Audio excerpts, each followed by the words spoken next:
Arthur's Family Truth. The morning Craig Marsh told me to pack my bags, I was sitting at the kitchen table with a cup of coffee I had not finished yet. He was wearing a suit. In 7 years of living under my roof, I had never seen the man in a suit. He leaned against the counter, my counter in my kitchen, in the house I built with my own hands in 1993, and told me there were some nice assisted living facilities nearby, that they would cover it, that I should think of it as a thank you. I set the coffee down, son. I said, "Did you check whose name is on that ticket?" His face changed. Not all at once. The way a circuit fails when the ground connection goes quiet at first, then nothing works the way it should. That is where this story ends. Let me tell you how it began. My name is Russell Holt. The deed to this property has had one name on it since the day I filed it in 1991. Mine.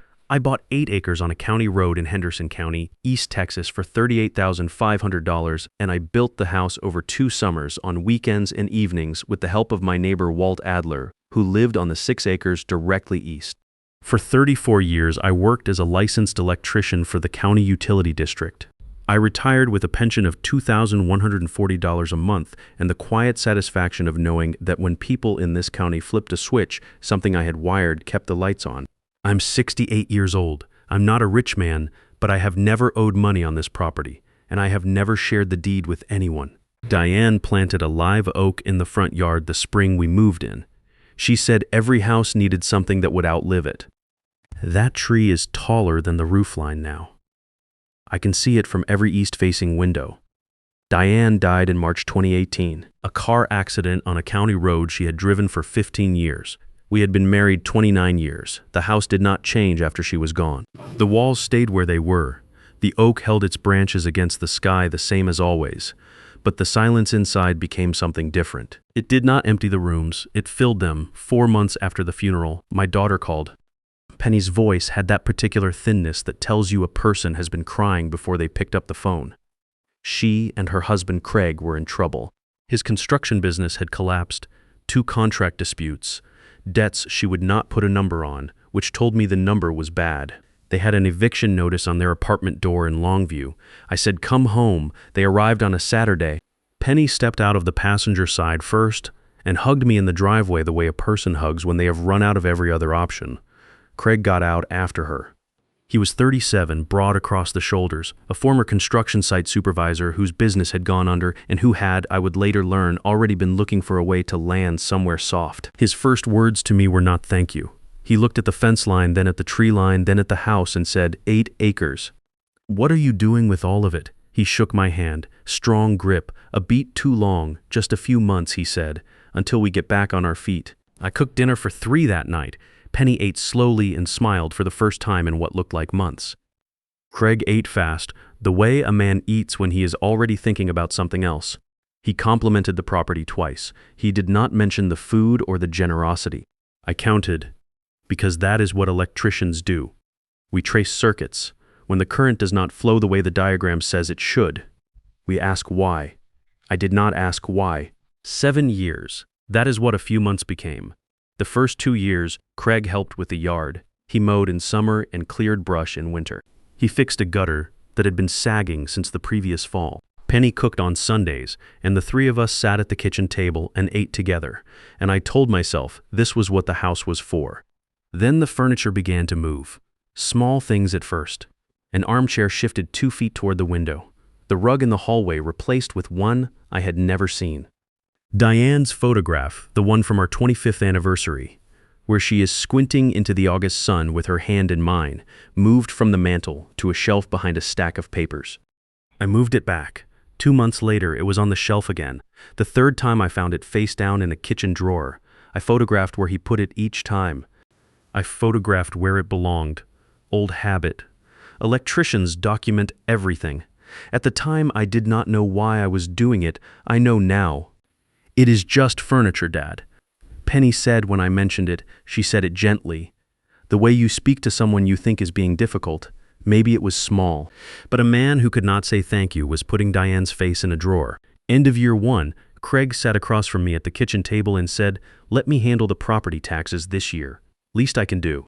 His voice was easy, casual, the voice of a man offering to wash the dishes. I should have said no. I have paid my own property taxes since 1991 and I had no reason to stop. Instead, I said, that is kind of you. He paid them, his name on the record. He paid them the second year the same way, same tone, same result. Walt Adler came by for coffee that autumn and asked me who had been paying the property taxes on my land. I told him.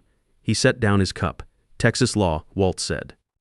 5 consecutive years of property tax payment combined with open and notorious possession can support an adverse possession claim under Section 16.025. He looked at me the way only a man who has known you for 20 years can. He is building a case, Russell. 1 payment at a time, 2 years of 5. I went home and ran the math the way I used to trace a wiring diagram. Cold and exact. 3 more years and Craig Marsh would have a legal foundation to file on the property I had built with my own hands. I did not sleep well for a long time after that night.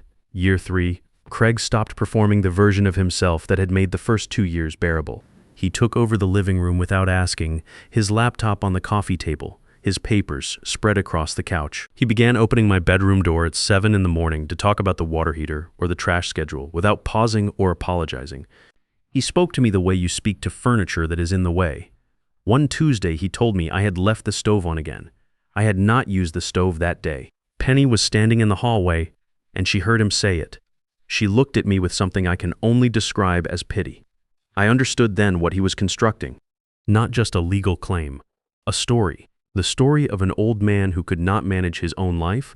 He paid the property taxes again. Year 3, year 4. Walt kept count. 4 years, Russell. Walt told me one afternoon on my porch, his voice carrying a tightness I had not heard from him before. He has paid 4 years. 1 more, and he can file. You understand what I'm telling you. I understood. And I did nothing, because every time I thought about confronting Craig, I saw Penny's face, and I could not bring myself to be the reason she lost another home. In autumn 2022, at dinner, Craig set down his fork and looked at me across my own kitchen table with the slow, measuring look he had been perfecting for 5 years. 7 years is a long time, he said. The law has a way of rewarding the people who actually maintain a place. Penny said his name sharply.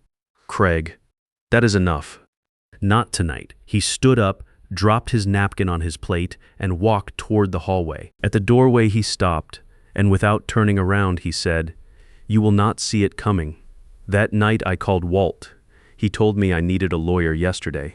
He gave me a name, Lori Dunbar, 44 years old, former state prosecutor, property and probate, 11 years without losing a property case. I found a certified envelope wedged into my screen door that same night. Return address, a law firm in Dallas I had never heard of. I held it in both hands and looked at Diane's oak in the dark. Then I went inside and told Walt I was ready. I bought 3 lottery tickets on a Saturday morning in December, $5 each, at the gas station convenience store on the county highway. I paid with my Visa card, the one ending in 4209. The security camera above the register recorded the transaction at 11:14 in the morning. I kept the first ticket in my wallet.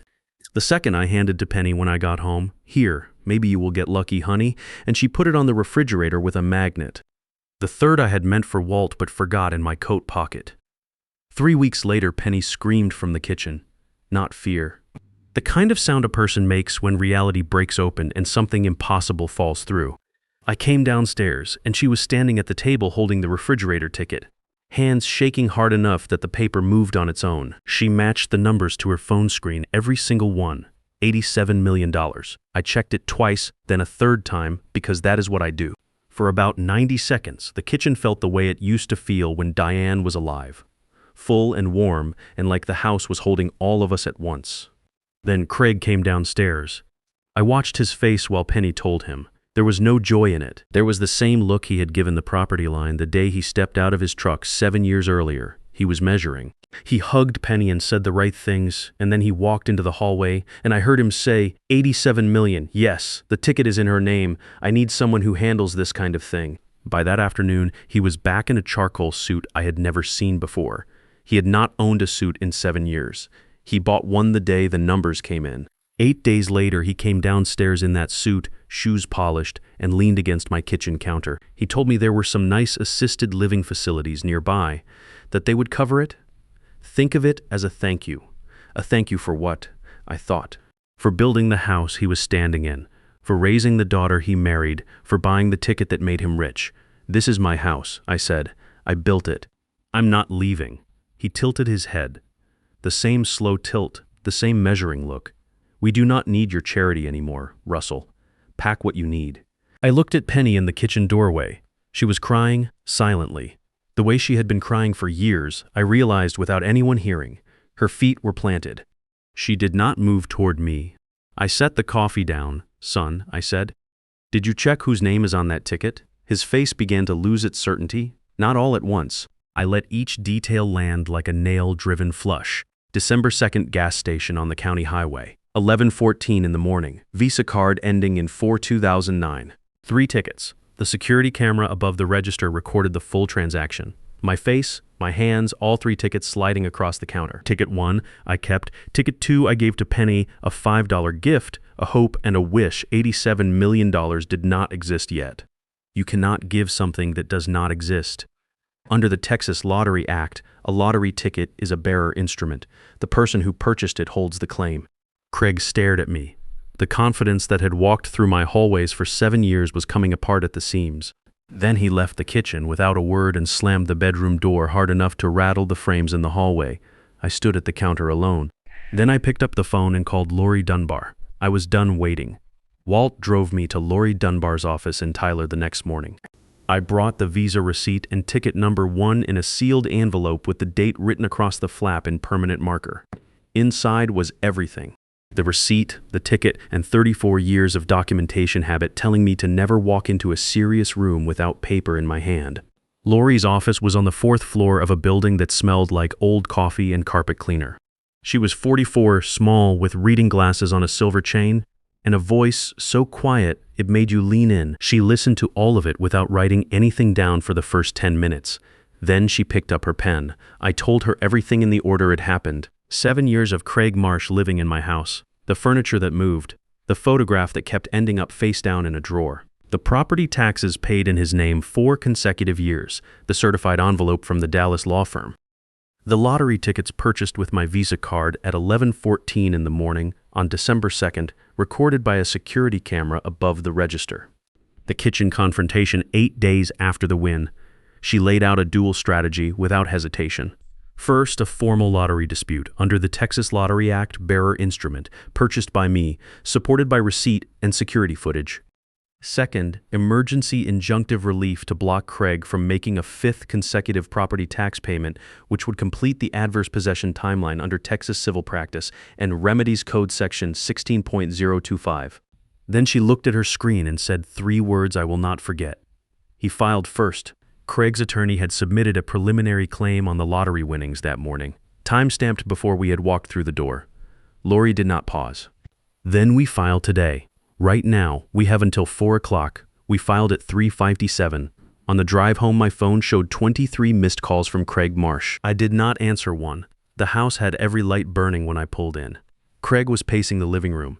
He called me senile. He said he would have me declared mentally incompetent by Friday, that I would not be able to sign my own name on a check. Then he made an offer, $445,000, sign over the ticket claim, walk away, and he would set me up in a place in town. I told him I did not want his money. I wanted him out of my house. He stepped toward me until I could smell the coffee on his breath. "You want war," he said. "I will take this house. I will take that ticket. When I am done, you will not have a roof or a daughter or a dime." I held his gaze and said nothing more. He grabbed his keys and slammed the front door hard enough to crack the glass above the thermostat. That night, through the heating vent above the hallway, I heard Craig's voice carrying up from the room below, clear and unhurried, the way a man speaks when he believes he is alone. If the old man does not take the money, we make him look incompetent. Focus on the pauses. The memory gaps. Make it look like age-related decline, whatever it takes. I was already holding my phone. I pressed record and held it toward the vent. 3 minutes and 52 seconds. Every word. I sent the file to Lori at 11 that night. Her reply came at 11:14. Witness intimidation and conspiracy. This changes everything. 3 days later, Craig made a second offer over pancakes he had cooked himself. $6,800,000. A new house, an independent trust, no more lawyers. Everyone walks away clean. He said it the way a man says something he has rehearsed, smooth, generous, final. I went to the bathroom and counted 2.5 minutes in my head. Then I went back to the kitchen and said I would think about it. That evening, Lori called. "Hold the course," she said. "That number is not generosity. It is a measurement of how much trouble they know they are in." Then she said she had found something. "Come to Tyler on Wednesday. There's something you need to see." She did not say hello when I walked in. She pointed at a chair and slid a printed page across the desk. "Read the date first. November 15th, 17 days before I walked into the gas station and spent $15 on 3 lottery tickets." The email was from Craig Marsh to his attorney Alan Stowe, a corporate real estate lawyer based in Denver. The subject line read, "Property Acquisition Timeline." The body referenced Year 5 completion of property tax payments projected for the following spring. It recommended, and I read these 4 words 3 times, removal of current deed holder, elderly, no other family. It asked Stowe to advise on timing for filing the adverse possession claim upon completion of the statutory period. The lottery did not create this plan. It gave Craig a larger budget for one he had already drawn. Lori placed 6 more emails on the desk, 7 total, spanning October through late November 2023. Each one detailed a different layer of the same strategy: the tax payment timeline, the competency challenge held in reserve as a contingency, the filing sequence. Every motion Craig's lawyers had filed against me, every threat and bribe and maneuver had been outlined in these emails before I ever set foot in that convenience store. Then Lori said the thing that connected the final piece. Alan Stowe, the attorney who filed the competency motion arguing I lacked the mental capacity to manage my own affairs, was the same man who had been corresponding with Craig since October about how to take my home. It was not 2 separate attacks. It had always been one. The night before mediation, I could not sleep. At 3 in the morning, I put on my coat and walked out to the front yard. The January air was sharp and still. I pressed my hand against Diane's oak, the bark cold and rough, smelling of resin and winter, and stood there until my fingers went numb. When I turned to go back inside, I heard Craig's voice carrying through the cold from the far side of the house. He was on the phone on the back porch, speaking low but not low enough. Make him look confused. Focus on the pauses. The repetition. "The judge has seen it 100 times. Whatever it takes, Alan. Whatever it takes." I opened the recorder on my phone. I held it toward the sound of his voice. 4 more minutes. I captured every word. When he went back inside, I sent the file to Lori. My fingers were so cold I had to type her number 3 times. The message went through at 3:08 in the morning. Her reply came at 3:15. "Perfect. Sleep, Russell. Tomorrow we end this." I did not sleep, but I was ready. Walt drove because my hands would not stay still. Not from fear, from the kind of tension that builds when you have spent 2 months assembling something and you are about to find out if it holds. The hearing room in Tyler had beige walls and fluorescent lights that buzzed at a frequency that made everything feel slightly too bright. A long table. A water pitcher nobody touched. On one side sat Craig, Alan Stowe, and 2 associates with matching briefcases. And at the far end of their row, on the wrong side of the table from her father, sat Penny. At the head of the table sat Carol Fenwick, the Lottery Commission mediator. Silver-framed reading glasses.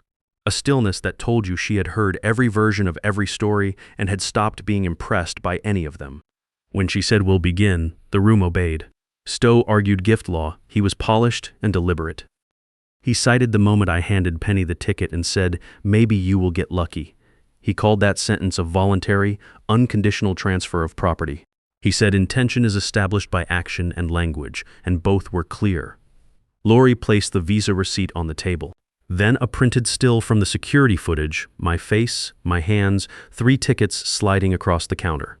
"A lottery ticket is a bearer instrument under the Texas Lottery Act," she said. Mr.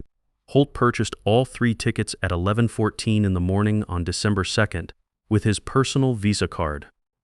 The phrase "maybe you will get lucky" is a pleasantry. It is not a deed of transfer. There is no signed document. There is a father handing his daughter a $5 piece of paper and wishing her well. Carol Fenwick called a 15-minute recess. In the hallway, I held a cup of water Walt handed me and did not drink it. When Carol called us back, she looked at me directly. "Mr. Holt," she said, "in your own words. Why are you here?" I stood up. "I gave my daughter a $5 piece of paper, a hope and a wish." I did not give her $87 million because $87 million did not exist yet. You cannot give something that does not exist. I bought a ticket. She scratched it. Those are two different things. The room went quiet. Then Lori opened her folder and placed the November 15th email on the overhead display.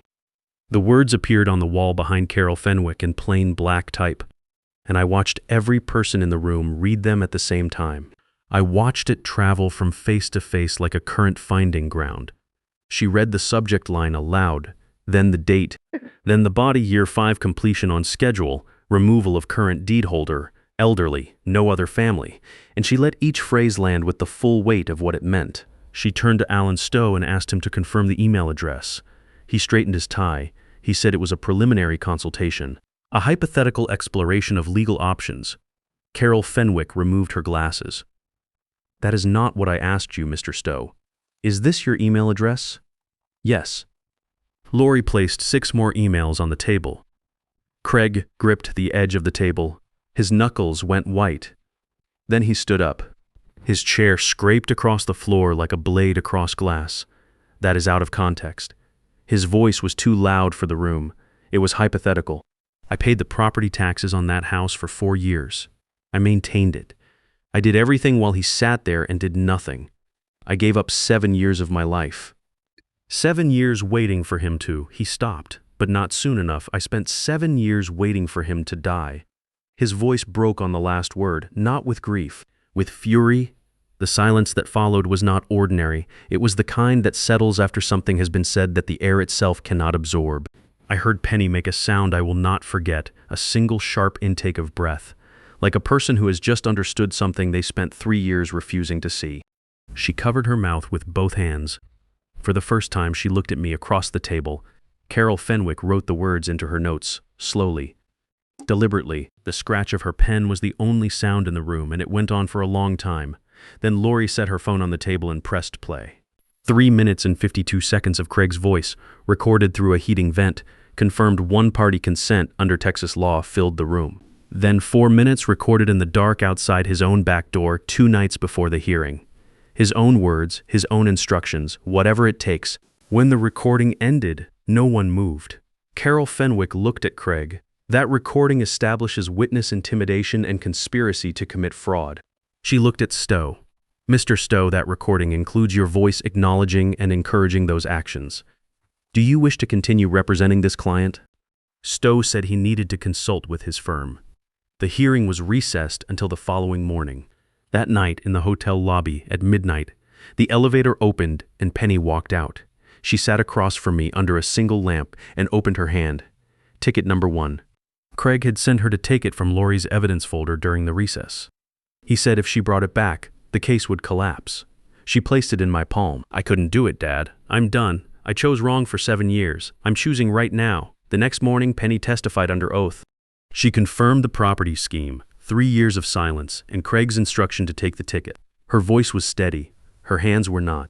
She did not look at Craig once. Carol Fenwick removed her glasses and set them on the table. I find overwhelmingly in favor of Mr. Russell Holt. The lottery ticket is a bearer instrument purchased by Mr. Holt. The claim of voluntary gift is unsupported by evidence. I am referring this matter to the Texas Attorney General for investigation of fraud and conspiracy, and to the State Bar Association regarding Mr. Stowe's involvement. Penny stood from her chair on the other side of the table and walked across the room. She walked past Craig, past Stowe, past the water pitcher that nobody had touched in 2 days. She stood in front of me. Dad, I'm sorry for everything, I nodded. That was enough for now. 2 days later at the house, I smelled gasoline on the front porch. A wet trail along the cedar planks I had rebuilt with my own hands. I called 911 WEF. Deputy Ed Pruitt arrived in 12 minutes, photographed the boards, collected samples. Security footage from a gas station 7 miles out showed Craig purchasing a 2-gallon container the previous evening. His truck passed a county camera heading toward my property 40 minutes later. He had been out on bail less than 24 hours. Federal charges were filed. Attempted arson. Bail violation. This time, no bail. Alan Stowe filed an emergency motion claiming Craig held a duplicate Visa receipt proving joint purchase of the tickets. Lori subpoenaed Visa's server logs and the store's point-of-sale system. The receipt Stowe submitted showed a timestamp 5 minutes before mine and a transaction ID that did not exist in any database. The font did not match the store's system output, a forgery. Lori laid both receipts side by side on Carol Fenwick's desk with the server logs beside them. Stowe was referred to the U.S. Attorney for federal document fraud. 2 weeks later, he was disbarred. Then Paula Ricci, a clerk at the State Lottery Commission, walked into the FBI field office with a signed statement and a recording. Craig had contacted her on January 12th, 6 days before the mediation, and offered her $170,000 in cash to delay my prize claim and lose the Visa receipt and security footage. She had refused and recorded the call. He had already wired $500 from an out-of-state account as a test payment, wire fraud. Federal jurisdiction. Agent Sandra Voss traced the transfer and built the case in a week. I claimed the ticket on January 20th. $45,200,000 after withholding. I signed my name 11 times and drove home in the January cold feeling not rich, but strange. Untethered in a way I had not expected, Penny filed for divorce the same morning. I wrote a 60-day eviction notice and left it on the kitchen table. Penny came downstairs and read it standing up. "You are really doing this," she said. "Yes," I said, "not to punish you. This house needs to be mine again. And you need to find out who you are without someone else making your decisions." She understood. I heard her suitcase on the upstairs floor within the hour. On the last morning, she came down with 2 canvas bags. 7 years of living in my house fit in 2 bags. She stopped in the entryway and looked at the pencil marks on the trim where I had measured her height every birthday until she was 12. Some things live in the walls whether you look at them or not. We held each other at the door. Then she picked up her bags and walked to her car. The tires crunched on the frozen gravel, and then the road took her. I closed the front door. I stood in the hallway for a full minute in the silence of a house that was finally, after 7 years, exactly what it was supposed to be. In April, I established the Diane Holt Memorial Scholarship, $380,000, endowed in perpetuity, for students from rural East Texas pursuing trade and technical education. The first letter of award went out last month to a 17-year-old from a ranch outside of Canton who wants to work in industrial electrical systems. Diane would have laughed. She always said I would find a way to make everything about wiring diagrams. I remembered the 3rd ticket the week after Penny left. I walked to Walt's house and handed it to him. He turned it over once, nodded, and said he would check it. Ticket number 3 won $44,000. Walt split it between the County Volunteer Fire Department and the Rural Health Clinic, bought himself a new fishing rod, and brought a case of good coffee to my porch. "The ticket was your gift," he said. "The coffee is mine." We sat on the porch and drank it and did not say much, which is the highest form of friendship 2 old men in East Texas are capable of. 6 months later, a letter arrived with a Seattle postmark, Penny's handwriting on the envelope. She wrote that she was in therapy, that she was working at a free clinic, that she was not asking me to forgive her. She just wanted me to know she was trying. I sat at Diane's desk and wrote back 6 words. "One day at a time, Dad." I sealed the envelope and drove to the post office. On the way home, I stopped the truck at the edge of the property and walked out to Diane's oak. The bark was warm from the afternoon sun. I pressed my palm flat against it, the way I used to press my hand against Diane's back when she could not sleep. "She is trying," I said. "Our girl is trying." The wind moved through the branches. That was enough. Some things cannot be taken from you by force, so they are taken slowly, one small change at a time, until the room you built no longer feels like yours. The people in these stories rarely announce what they are doing. They just keep showing up and keep moving things and keep waiting. What tends to stop them is not anger. It is documentation, patience, and knowing exactly whose name is on the deed.